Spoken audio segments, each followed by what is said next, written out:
ya Rasul, ajarkan kepadaku perbuatan yang mendekatkan ke surga dan menjauhkan dari api neraka. Qala, Rasulullah menjawab, idza amilta sayi'atan fa'mal hasanatan fa innaha asyru amsalihha. Kalau kalian berbuat kejelekan, maka ikuti dengan perbuatan baik, karena perbuatan baik itu akan berlipat ganda 10 kali. Jadi berbuat salah dosanya 1, ya gitulah ya. Berbuat baik pahalanya 10. Nanti gitu. Jadi betapa enaknya kan orang Islam itu. Jadi kita budi orang 10 kali. Kita maaf 1 kali selesai sudah itu.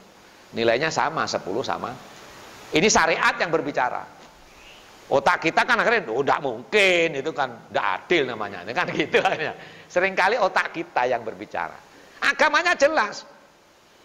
Makanya Allah mengasih kita sholat 5 kali sehari semalam itu rahmat yang paling besar. Kenapa? Mungkin di pasar kita salah, mungkin di jalan kita salah, tidak sadar. Sholat, habis sudah itu dosa itu. Selama itu dosa kecil.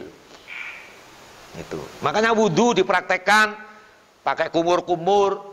Ada ulama yang berijtihad doanya ketika kumur, ya Allah, hilangkan dosa-dosa yang muncul dari mulutku dengan air wudhu ini. Mengisap air lewat hidung, ingsikok, ya Allah, hilangkan dosa-dosa yang muncul dari hidungku bersama air wudhu, dan seterusnya. Bersih sudah.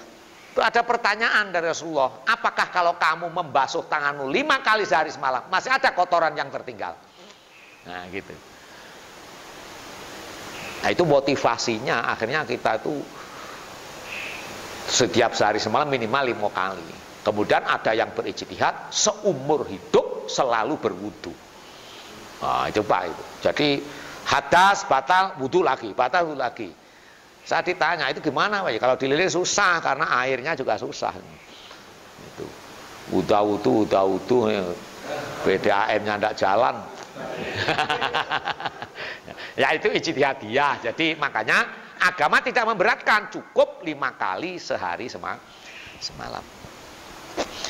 Qala Rasulullah, jadi ketika kamu melakukan kesalahan, maka ikuti dengan melakukan kebaikan, dan kebaikan itu akan diberi nilai 10 kali lipat dari kesalahan itu.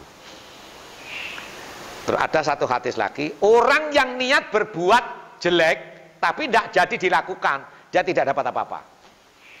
Ya. Tapi orang niat berbuat baik dan tidak melakukan, dia sudah dapat 1 pahala. Makanya setiap bangun tidur kemudian berdoa, minimal siapa hari ini yang bisa aku tolong. Jadi jangan sampai barang siapa yang bangun tidur kemudian mengadukan nasib, bangun tidur lagi, nanti siapa bayar utang saya gini. Sudah pikiran negatif itu tidak boleh itu. Mengadukan kesulitan hidupnya tidak boleh. Tapi ya, alhamdulillahilladzi ahyana ba'dama amatana wa ilaihin nusur. Allahumma bika asbahna wa bika amsayna wa bika nahya wa bika nusur, dan seterusnya. Ya Allah, alhamdulillah aku telah kau hidupkan kembali dari tidur atau kematian yang sesaat. Maka siapa yang harus aku berbuat baik hari ini? Itu aja sudah dapat pahala. Ketika berpikiran positif, maka Allah pun akan mengirimkan malaikat hafadhohnya untuk membimbing itu. Agama itu begitu, bukan terus mengeluh terus, bukan. Gitu loh. Karena apa? Kita tuh sebenarnya tidak pernah bisa menyelesaikan hidup, tidak bisa. Udah ngerancang nanti ini untuk bayar utang sekian, tidak jadi itu. Tapi asal pikiran positif, ada bayan, ada yang ngomong apa, kan begitu enak. Nah yang direkayasa itu yang menjadi penting akhirnya itu. Nah kemudian Abi Dzarin bertanya kepada Rasulullah, ya Rasulullah, aminal hasanat la ilaha illallah, apakah termasuk kebajikan aku mengucapkan la ilaha illallah? Qala hiya ahsanul hasanat. Rasulullah menjawab, kalimat la ilaha illallah adalah paling tinggi-tingginya kebaikan. Tidak ada kebaikan yang melebihi kalimat la ilaha illallah. Kenapa? Ya karena orang kafir seumur hidup mulai lahir pelocot sampai hampir meninggal, kurang 1 jengkal meninggal. Kemudian dia la ilaha illallah plek mati, surga dia. Kan enak tak itu? Cuman ada penelitian, gitu loh ya. Di rumah sakit itu 1000 orang yang meninggal dunia, yang bisa baca la ilaha illallah hanya 7%.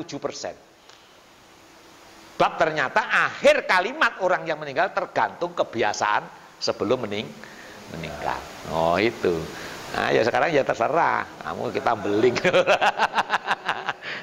Yang penting nanti mudah-mudahan matinya la ilaha illallah. Makanya terus Allahumma jalni husnal khoti, Allahumma khtim husnal khotimah. Ya Allah, akhiri hidupku dengan husnul khotimah. Apa kalimat la ilaha illallah gitu.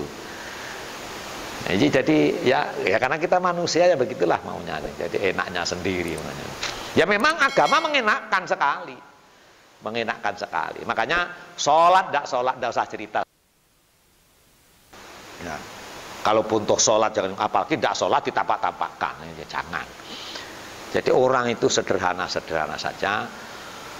Kalaupun toh ahli sholat jangan ditampakkan pada orang kalau kita ahli sholat. Ahli sedekah juga begitu. Jadi ahli kebaikan-kebaikan lebih baik orang itu. Supaya apa? Supaya kita tidak ujub, tidak menjadi takabur, menjadi sombong. Karena apa? Sekali kita berbuat kesombongan, lupa menutupi dan kebaikan lagi, hangus semuanya.